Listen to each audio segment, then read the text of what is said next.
Welcome, everybody. Good morning, good afternoon, and good evening. Welcome to this presentation, Choosing a Load Balancer, a Buyer's Guide to Success. Few housekeeping items before we start. Thank you for attending this session. It will be recorded as well and available on Bright Talk on Demand afterwards.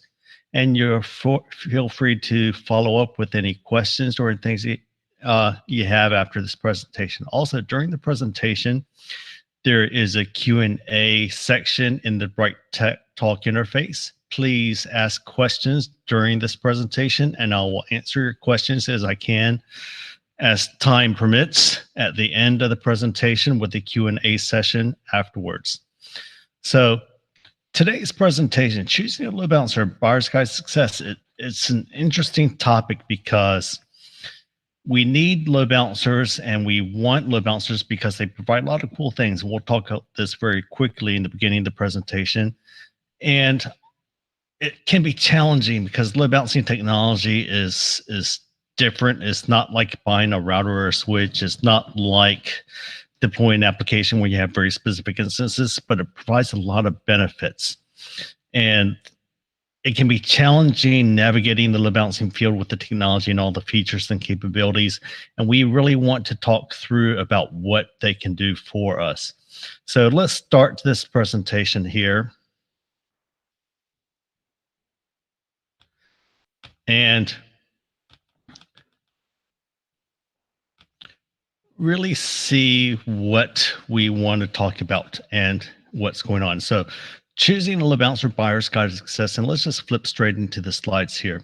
And the first thing I want to do is talk about this concept of this IT becoming the backbone of businesses and the way businesses do things and interact, not only on the consumer side for how consumers interact, but also, on the back end pieces as well, because technology is important and businesses really depend on this technology. And ultimately, it's all about this application experience, making sure that your users, whether they're employees or customers, really get the optimal application experience. In other words, they want to feel good about how they're interacting with you through these technologies.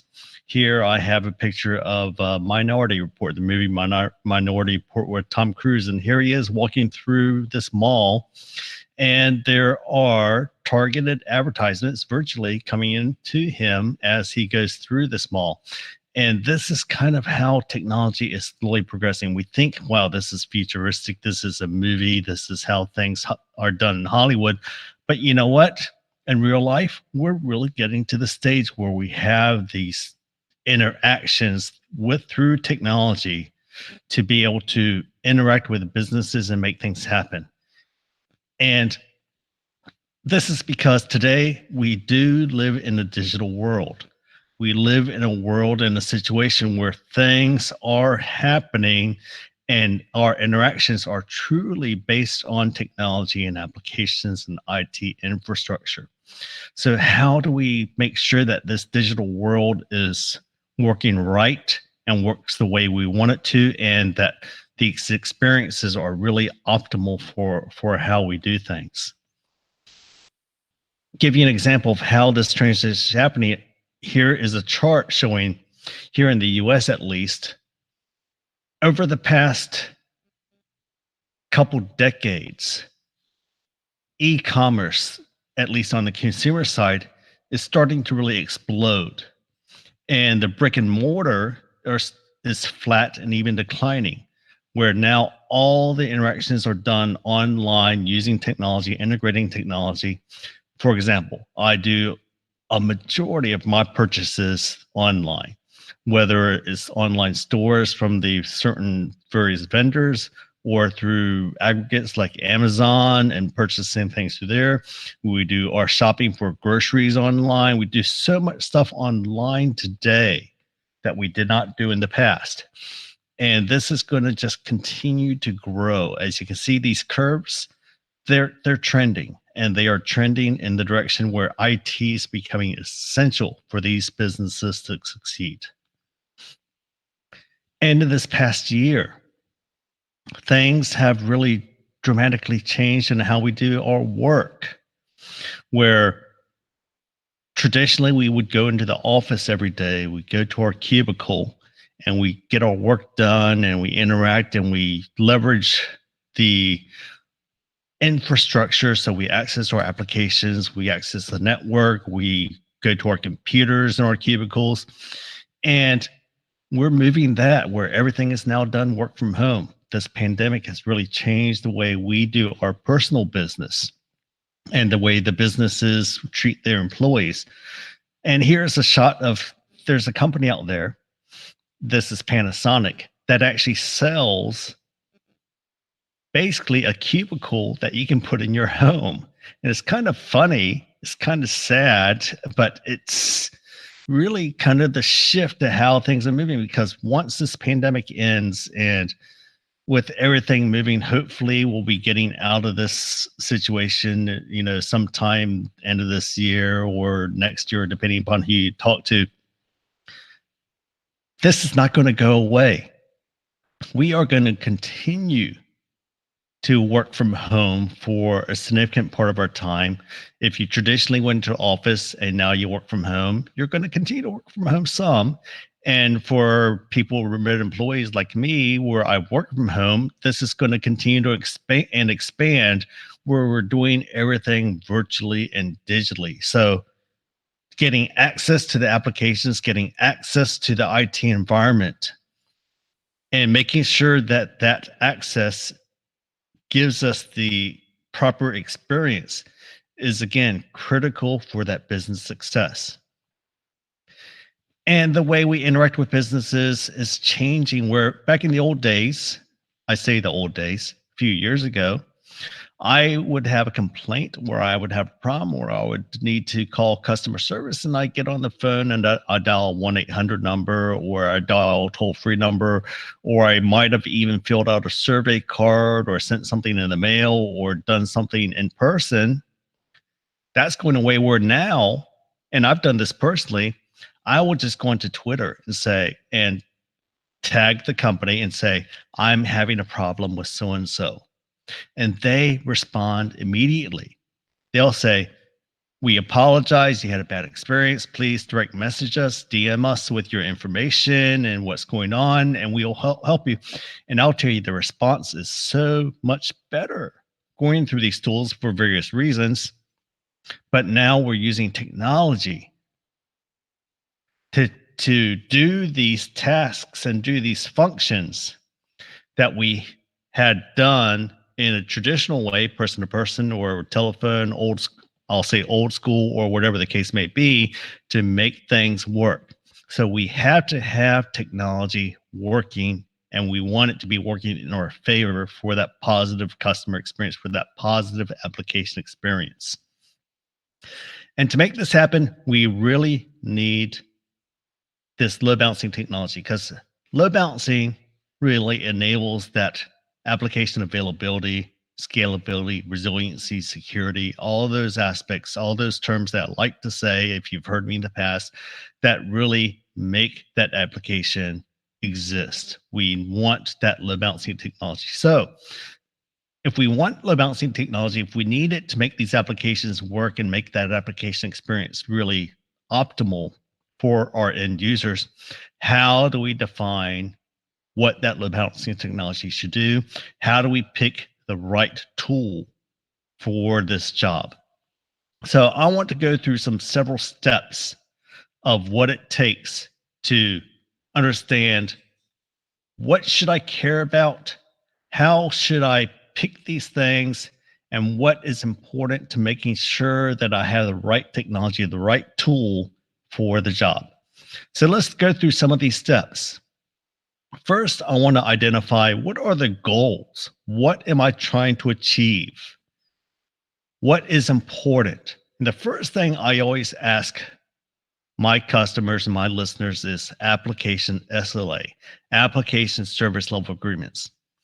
Do you have service level agreements in place for your different applications? And this kind of scary thing is most people will tell me, no, I don't have defined SLAs defined for my applications. What is the acceptable downtime? What is acceptable time to fix a problem? How do you determine when something is running quote unquote too slow? And let me give you an example. I'll be an end user and I'm using, for example, email on my phone. I have Outlook on my phone and I'll be getting my company email and I'll going through it and I'll be doing things and I might have a problem. It's going too slow. It's not responding the way I want it to. I'm going to call my help desk or email them. And I'm going to tell them, hey, I'm having a problem with accessing Outlook, my email on my phone. Can you help me? It's running too slow. And you know what? That's the only information I'm going to give my people. I'm going to tell them my application is running too slow in this environment on my phone. Fix it. And now they need to go and figure out what the heck is going on, what is too slow, and understand what is causing the problem. Is it just me? Is it because of where I am? Is it because I'm using a phone? Is it because I have a problem with the server? Or is there a problem with the Microsoft product in terms of there's so many things that they need to figure out, but they don't have the information. And we need to pull this all together. So defining these SLAs starts becoming important because we kind of just half-heartedly kind of decide, yeah, that's not good, but we really need to define what that service level agreement is for these applications. Number one, do you have an application that needs to be continuously available? Not all applications need to be running 24/7, 365. My email, I would say yes. For other things like an HR application or something about finances or something like that, maybe it doesn't have to be up 100% of the time, but you need to define and decide what that is. And when if it's not up all the time, what is the acceptable length of time that it can be down?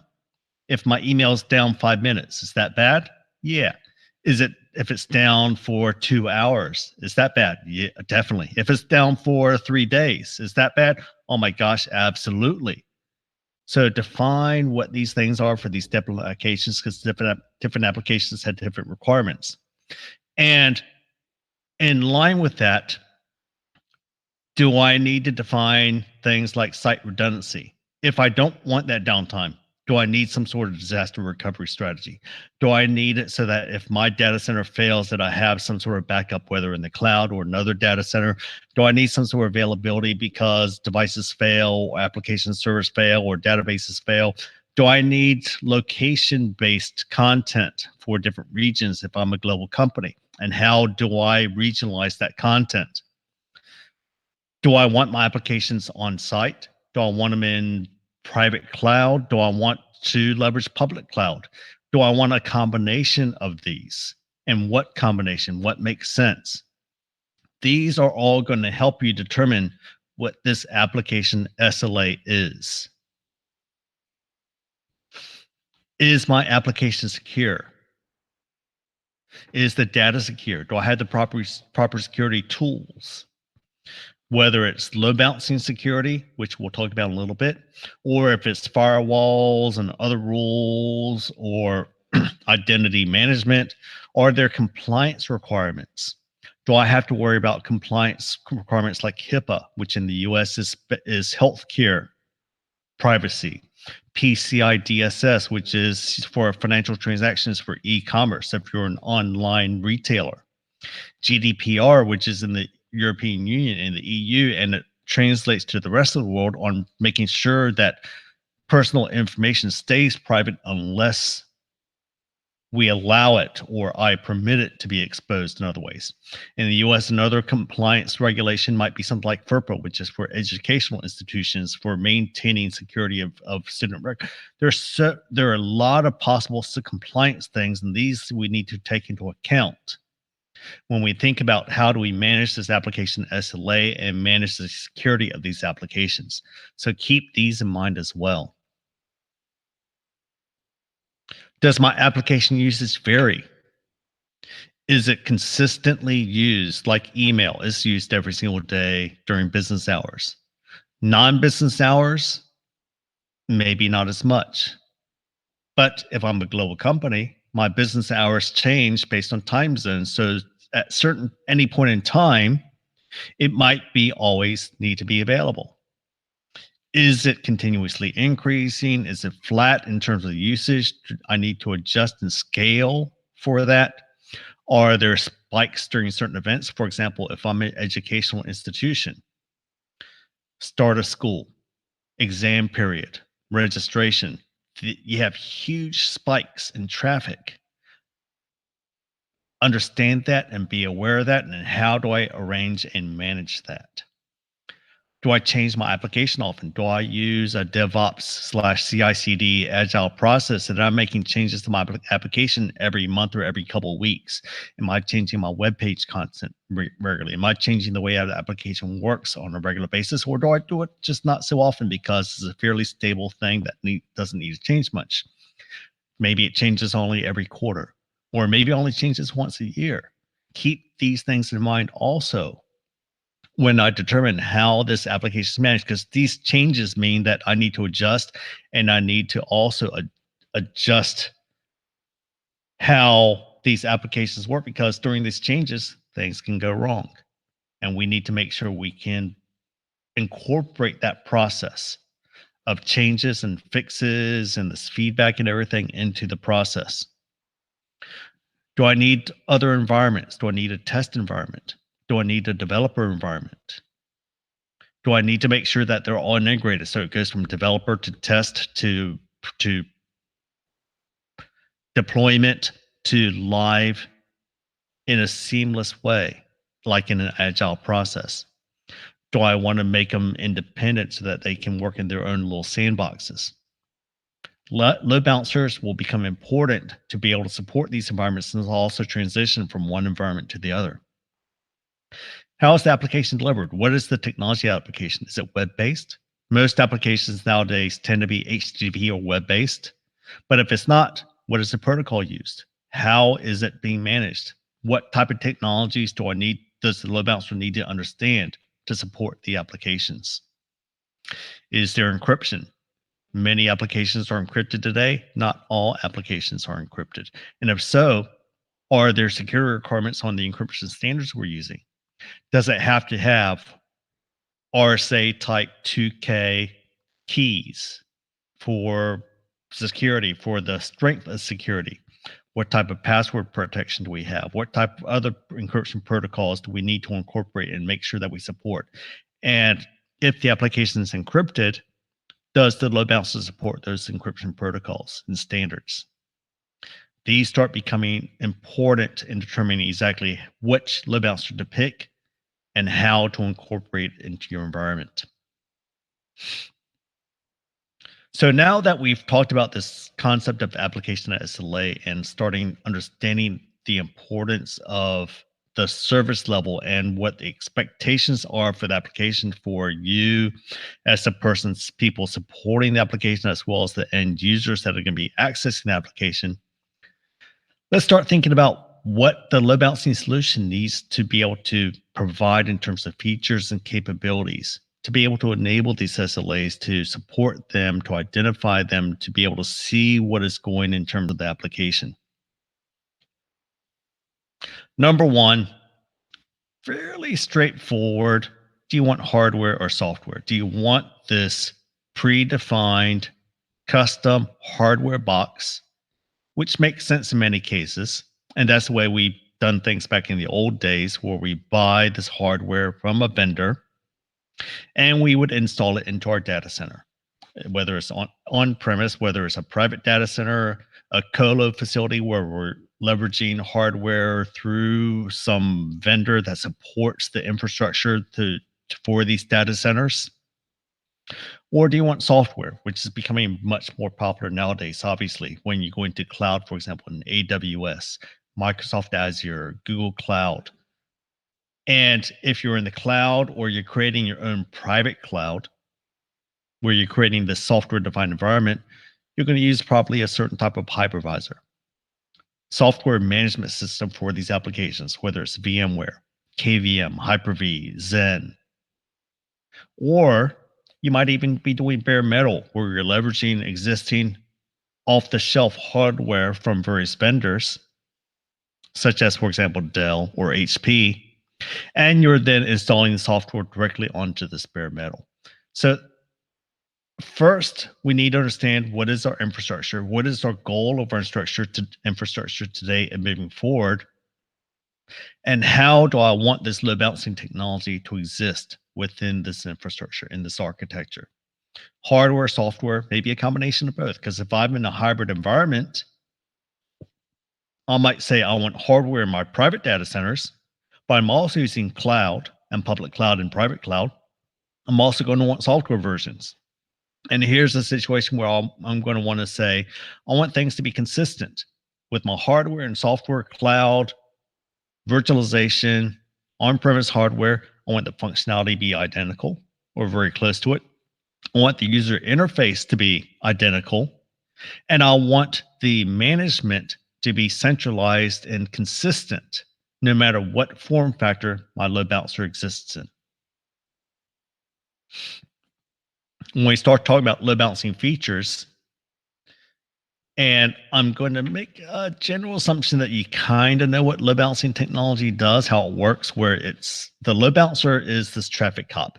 It sits between the users and the servers, and it provides this ability to steer traffic to the appropriate application servers based on their availability, how well they're utilized, where they're located, what is the best application server or set of servers to go to based on geographic location and response time and all these cool things. And the load balancer uses a lot of different technologies to make this happen. One of the key ones is something called health checking. It sends probes to the application servers to determine whether the application is up or down, whether it's healthy. And these probes could be as simple as layer 3 using the OSI model, ICMP, ping. I'm going to ping the server. Is it up or down?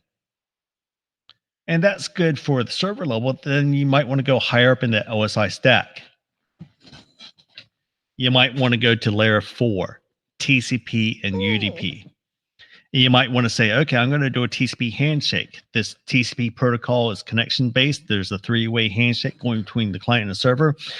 The load balancer can make sure that the server is actually listening on that TCP port for that application, or it can make sure it's listening on that UDP port for that application. And you might even go higher up in the stack and start looking at application layer stuff like layer 7 HTTP status code. HTTP status code is the most well-known one that most people know about is the 404 page not found. I go to a website that doesn't exist and I get a 404 response. There are a lot of other status codes. 200. HTTP status code 200 means the page is okay and it's responding. There might be 300 or 302, which means there's a redirect. I'm going to send you to a different page for the same content. Or 503, which means server is unavailable. It exists, but it's unavailable because it's being overutilized or some other. There are multiple status codes which could be used that the load balancer can take advantage of and understand. You might look for custom content. So I go to a page and I'm looking for a response or something on that page to say system is up, system is down because that page is doing custom checks. So I'm looking for a specific page and content to make sure it's responding with the proper type of data that that page should be responding to.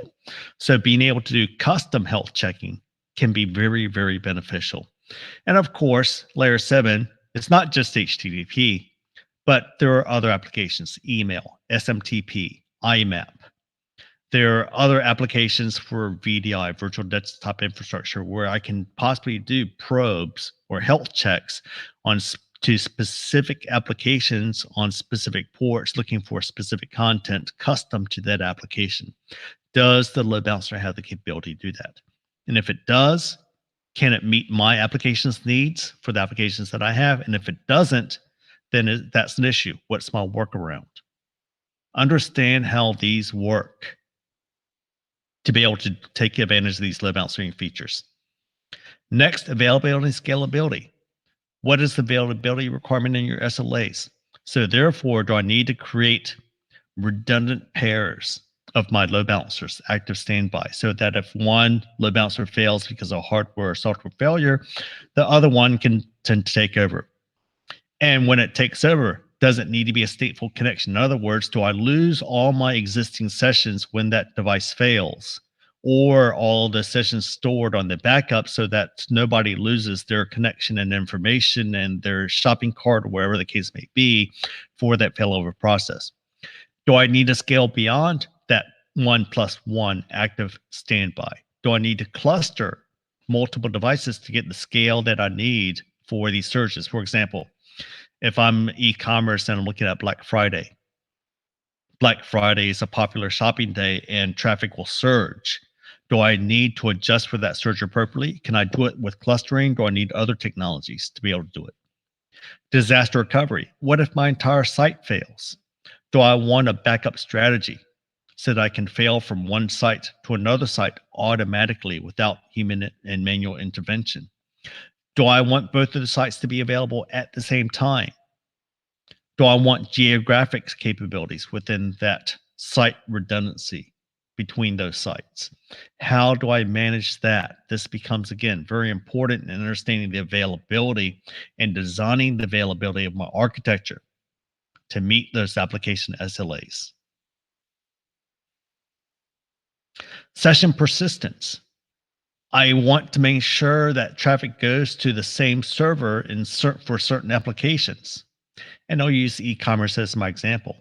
E-commerce, I'll go through a website, I'll start shopping, I'll put things in my shopping cart. And if my load balancer sends me to different servers, my shopping cart might get screwed up where it exists on server A, but doesn't exist on server B. And if I start going to server B, I'm going to wonder what happened to my shopping cart. What happened to all these devices I put, all these products that I put in my shopping cart? They disappeared. So, how do we make sure we maintain that persistence? And there are multiple ways we can do that. One is we could do it based on the client IP address. If traffic is coming from a certain client IP address, always go to the same server. Or I could do it if we're using security, TLS or SSL encryption. We can do it based on the SSL session ID. Or if it's web based, we could do it based on HTTP cookies or session ID. A very common cookie is a J session ID with unique value. And if we can look and say, if we see this specific session ID, always go to the same server because it's part of the same connection we need to maintain to a server.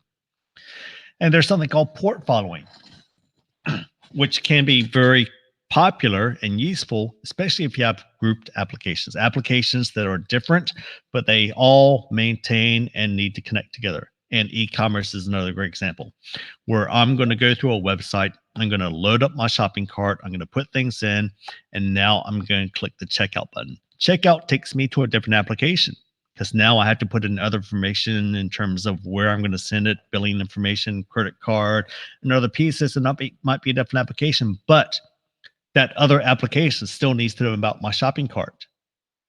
It needs to know what I'm trying to buy. So we need to make sure that when I go to this other application, I stay on the same server and or same database. And can we tie these two applications together logically so that the load balancer knows that if I'm going to this application on this server for shopping, I need to go to the exact same set of servers for my checkout to be able to purchase the items at the end. So, how do we maintain session persistence? How does the load balancer maintain this? And is this a requirement for my applications? You can see I'm always tying things back to my application experience and what are my application requirements because the features all depend upon it. And if I have a lot of applications, I'll want a load balancer that has features that can support ideally all the applications at once. So I don't have to use different load balancing technologies for different scenarios. Scheduling methods. How do we load balance across these different servers? And there are multiple ways to do it. We can do something called round robin, which is send traffic across this different server sequence. Send server 1, 2, 3, 4, 1, 2, 3, 4, 1, 2, 3. We can do a weighted where different servers have different loads based on their hardware requirements because the servers might not all be built the same. We have something called least connections where we'll actually look at the number of current connections to the service and send it to the one that has the least amount of load to it, assuming that means that it's the one that has the best performance. source IP hash, wait least connections. There are other scheduling methods also. There could be a dozen or more different scheduling methods. The most common ones we see are number one, least connection, which tends to be kind of the standard that we look for people configuring their load balancers. And the second most common probably is round robin. Just very simple because it's very easy. Just sequence through the different number of servers through that application for people to access. But scheduling methods can be important for how I decide which load balancer to use and for which application, because different applications again have different requirements.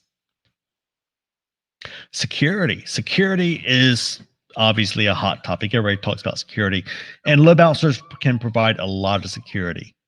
Do I want to provide access control lists, something based on layer 3, layer 4, like a firewall to protect what who is accessing my applications? Do I need support for IPsec or encrypted tunnels? Do I want protection for some sort of denial of service attacks like SYN flood attacks and other types of attacks? Maybe I want security for supporting Microsoft TMG, because Microsoft TMG Threat Mitigation Gateway is kind of gone away. It's going away. It's been going away for many years, but it's still out there. Do I use something like that is going away, that's being deprecated, and can I use the load balancer to replace the security function of those tools like Microsoft TMG, which usually it can? Do I want to do some sort of authentication in terms of custom username, password, single sign-on, two-factor authentication, custom logins for my applications? Is this important? Do I want to create custom login forms so that people know that I'm going through my company's application to be able to authenticate and to be able to know that I'm going to a legitimate site for this company? And integration on the back end. So we have things like SAML, Active Directory, Radius, LDAP, these technologies and protocols for doing authentication and managing identity for these users for be able to log in. These can be things that can be incorporated in the load balancer. And again, depending upon your application, you're going to have different requirements for how you want to do that and integrate that. Global server load balancing is a very common added capability on what I'm going to call the standard load balancer product set. Global server load balancing is the ability to do what I'm called DNS manipulation to be able to send traffic to different sites or different instances of the application. So this is good for disaster recovery, where I have a backup site, or active, where I have multiple sites and I want them all to be active, and using this DNS manipulation steer traffic to the multiple sites. IP reputation. Is this a legitimate client? Or is this a hacker? Is this coming from somebody that is not so well known based on reputation, based on databases that exist? Geolocation. So again, do I need to regionalize my data in my applications? Is my Asia Pac user group going to be going to a different site for latency purposes because it's quicker for it to respond, or because the data is different in that region versus another region? Can I customize this mapping to these different sites in these different regions? Can I use my global server load balancing, my GSLB, to do advanced health checking of these sites from this DNS manipulation standpoint? Does my GSLB solution do health checking of the different sites and regions? And how does it do it? These are things that you're going to want to look into, again, depending upon your application and its requirements of how you want to incorporate this technology. Another technology you might look at is web application firewall. So again, most applications nowadays tend to be web HTTP based. And there are a lot of things we need to worry about in terms of web security. Do you want to have a web application firewall, a WAF, to do this real-time threat mitigation? Does it have the ability to do daily rule updates? Are they automated? Does it support compliance standards such as OWASP Top 10 Vulnerability. OWASP Top 10 is the top 10 most common vulnerabilities that they see in the real world in terms of what the threats are against HTTP applications like SQL injection, cross site scripting, things like that. Or again, maybe PCI DSS. You have personal information for e commerce like credit card information, social security, other personal, personally identifiable information, PII, which you need to protect and be able to scrub in the traffic that people are trying to retrieve from a threat perspective. Is this important for your application? Do I need to incorporate web application firewall technologies to help further protect my application? And if I do so, can I put it in my load balancer? In a lot of cases, you can. And of course, none of this means anything if I can't see what is happening. I need the analytics or the telemetry to be able to see what is happening with my application and its performance. Are my users accessing the application in a healthy way? Is my SLA that I've defined through my interface being met? And if it's not, why is it not being met? Who is not meeting it? And what are the possible reasons why it is not being met? So, understanding application experience, network utilization, doing predictive analysis. So, historically, if I'm collecting these analytics, I can start collecting trending information, and I can see over the past 6 months this application is trending in this pattern. I need to prepare in the future for that event. Or I could start seeing things that are going wrong, going back to my use case of me having problem with Outlook on my phone. Maybe my operations team using these analytics can say, you know what, we see a problem starting to occur where Outlook is slowing down for these users accessing it remotely. And now that operations team can send an email out to everybody saying, we are noticing a possible problem. We are looking at it. We investigate it. And they could do this before anybody actually calls the help desk and complains about a problem. So now they are, if I am able to say it, being proactive in detecting and mitigating these problems before anybody actually complains. So I can start looking at and seeing how things are starting to trend towards the bad side of the application SLA thresholds and start mitigating before it actually reaches that point because of the analytics and telemetry that I am able to get. So this becomes a very important piece and understanding application SLA and understanding how the load balancer can incorporate and be a key point, since it is that central bottleneck for all the traffic coming through these application servers. Step three, licensing. And don't forget, real quick, if you have any questions, I'm going through this fairly quick. There's a lot of content here. Please go to the Q&A, add some questions, and I'm more than happy to answer them as we go through. So, step three, licensing. How do I obtain and consume this technology from a procurement perspective? And there are multiple options. The first and most common option is what we call perpetual license. I buy this license and I now own the software and technology. I can use it forever. This does not necessarily also mean support. So I might need to pay additional annual fee for my service support to be able to call someone and say, I have a problem, or I need to buy support, kind of like a car warranty, where I can say if something goes wrong, I can return it and get it replaced, et cetera, or get it fixed, et cetera. But perpetual license means I'm purchasing it and I'll buy it outright. And I'm usually buying it from a load balancing perspective, usually done at the very high level based on capacity. How many gigabits per second or megabits per second of throughput am I buying this license for? And there's other factors involved as well, but that's probably the primary one that people look at. Number two is subscription. So instead of buying it outright, excuse me, I am going to lease it. I'm going to pay for it on a monthly or annual basis. I'm going to pay a certain amount of money, and only as I'm currently paying for it do I have access to this technology. Depending upon your financial model and how things work or how things are implemented for the application, this might be a very useful model for you. The third model is pooled. Pooled licensing means that I'm going to buy a certain total aggregate of throughput, a total amount of this gigabits per second, for example. I'm going to buy 10 gigabits per second of throughput. But now I, the end user, am in control of how I divvy that out.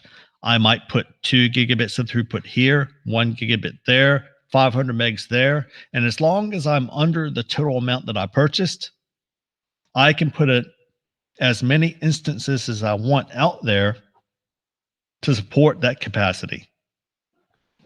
And again, this could be very useful, especially if you need a flexible environment where you're putting instances out and you're possibly bringing them back and recovering that utilization and then putting it out somewhere else. So a dynamic environment is very useful for a pooled environment. And last is something called metered. I find this very cool and interesting. Metered licensing is based on the consumption of the service. So I am paying for what I actually consume in terms of load balancing capacity. So instead of buying a perpetual license, for example, for 3 gigabits of throughput, and if my applications only use 2 gigs, that means I still have a gig available that I paid for that I'm not using. Metered throws that away. It basically says I'm only paying for what I'm using. And the best way I can think of this is it's like the electric meter on my house. It measures how much electricity I'm consuming. It doesn't care about how many devices I have, what the capacity of devices, whether they're on 24/7, whether they're big or small. All the electric company cares about is how much electricity am I using total. That is what metered licensing does for load balancing.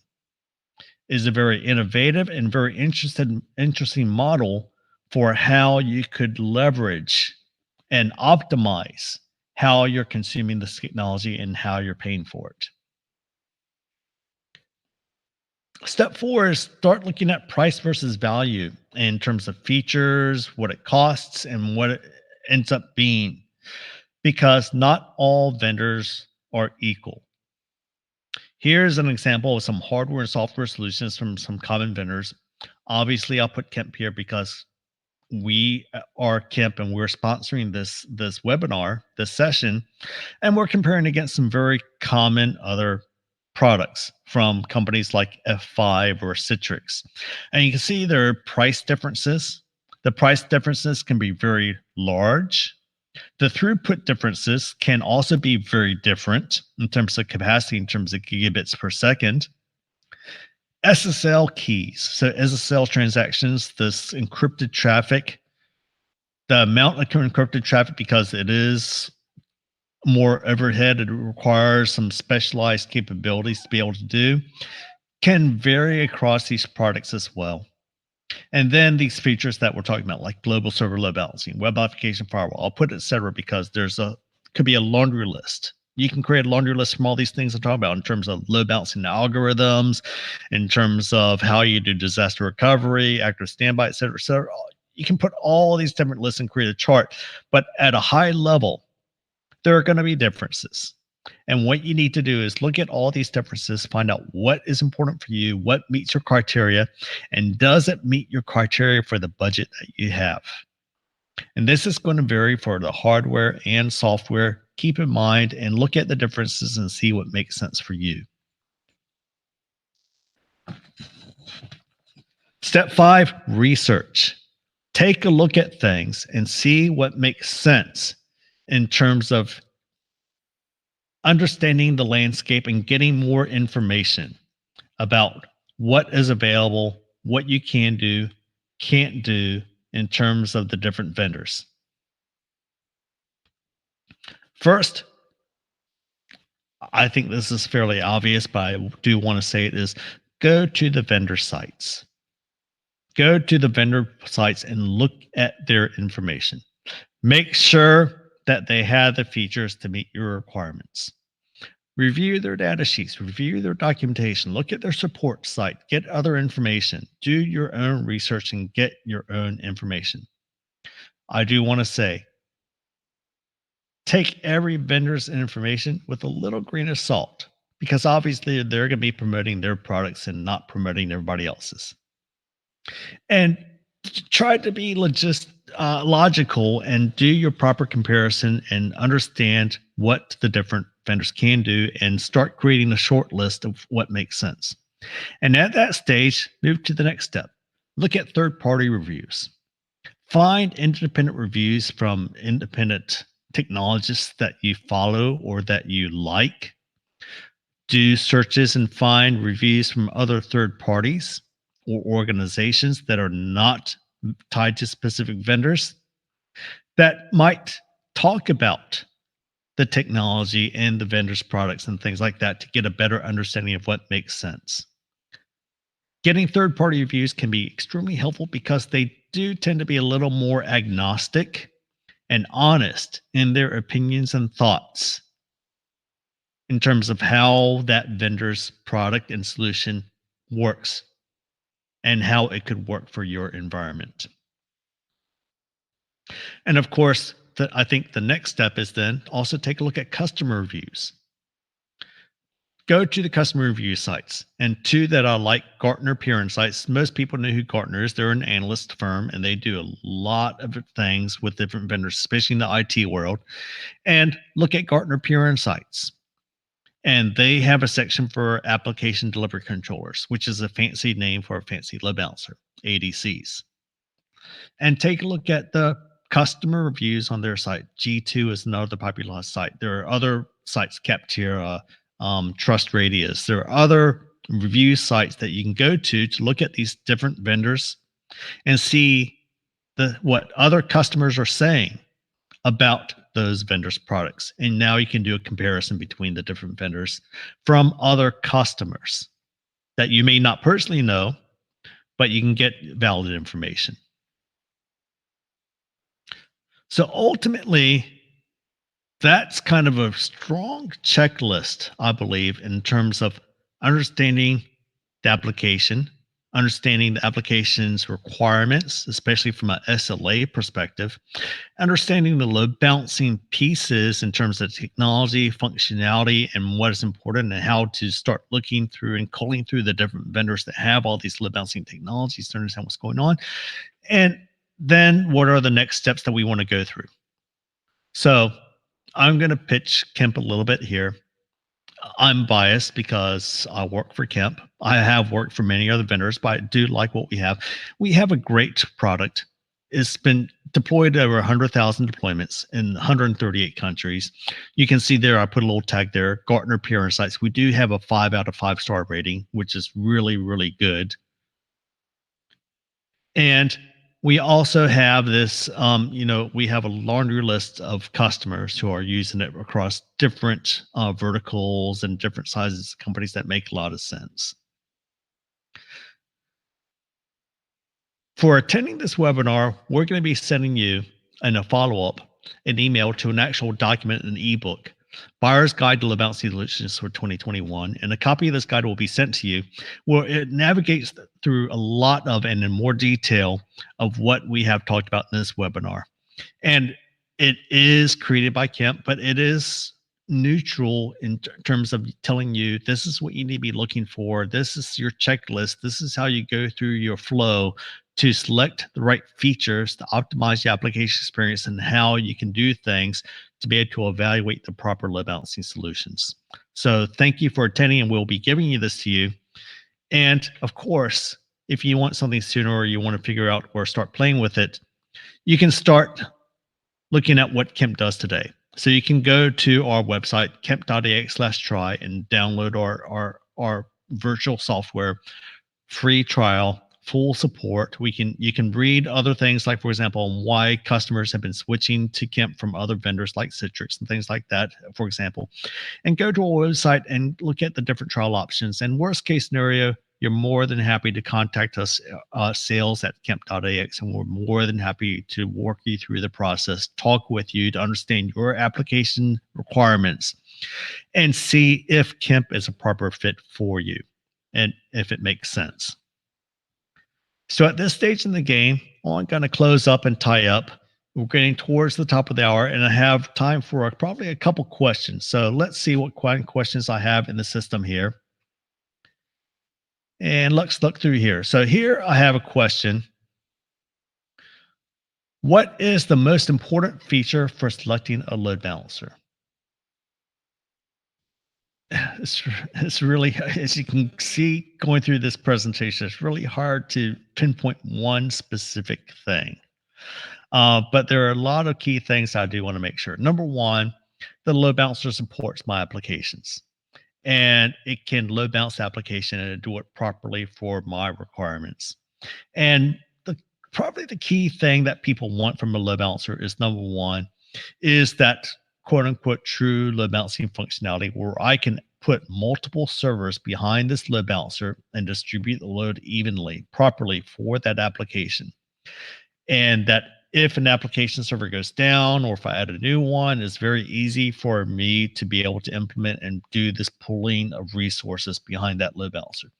That's probably the primary reason people select load balancers, but there are multiple other reasons. Like, for example, that disaster recovery capability. Do I want that ability to be able to do that failover to another site or to the cloud or to another environment?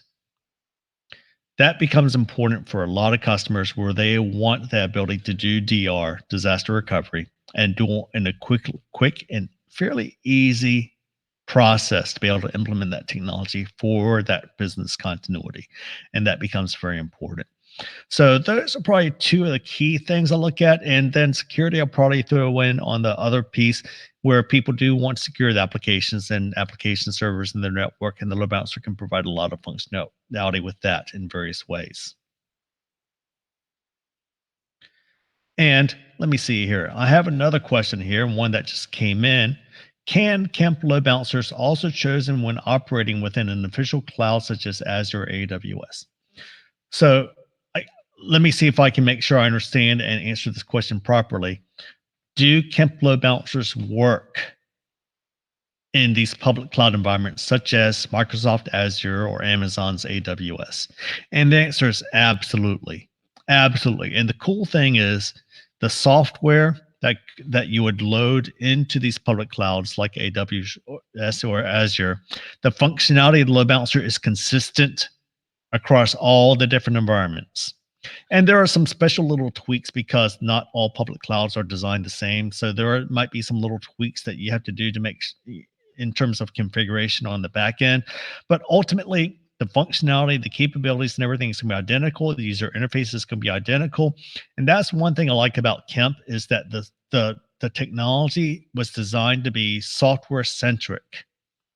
So, in other words, can I make sure that the software can be deployed in these different environments and be consistent? And that is what Kemp has focused on. We don't use proprietary hardware. We don't use custom silicon and things like that to make things happen. So it's a very, very flexible platform for all the different environments that we're talking about. And I have time for one more question. And so this last question that I have here is, how does Kemp compare against specific vendors such as F5? It's a good question, and I went through a tiny bit of competitive in this presentation, and there are other presentations on Bright Talk that I recommend you go through the Kemp channel and find them. We have some presentations versus specific vendors like F5. But the key thing here is that key things I should say is that number one, Kemp focuses on load balancing technology and load balancing functionality and all the pieces associated with it in terms of the analytics, the load balancing, the security, and the load balancing, and things like that, which is not necessarily the same with other vendors, where you see their messaging and what they talk about in the products they're pushing is now moving towards a different front, whether it's security, whether it's some other aspect in terms of their capabilities, what they're driving towards. We're still focused on load balancing technology because we believe it's a core technology as an important. And by doing so, we've been able to make our technology easier to use and consume because it's focused on technology. It doesn't do all these other things. It's not that Swiss Army knife that you might get from other vendors like F5. but it does what you need it to do, and it does it in a broad enough sense that load balancing technology, it makes a lot of sense. So it's easy to use. And also, by doing so, you saw briefly in that slide the cost associated with taking advantage of this technology becomes much, much more advantageous for you as a business.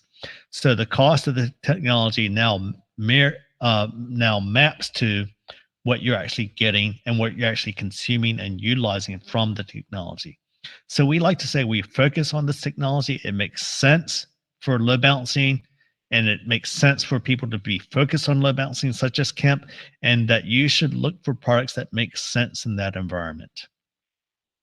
So I appreciate everybody attending this webinar. Again, it'll be on demand, and again on follow up, we're going to send you an email with this buyer's guide ebook for you to make for you to go through when you're making your load balancing decisions. And I certainly welcome you to look at the previous sessions, such as these competitive Bright Talk sessions that we have available on demand. And I certainly look forward to seeing you or hearing you or you joining us in a future webinar for some great content, hopefully, that we'll be presenting in the future. Thank you very much, and I hope you all have a great day.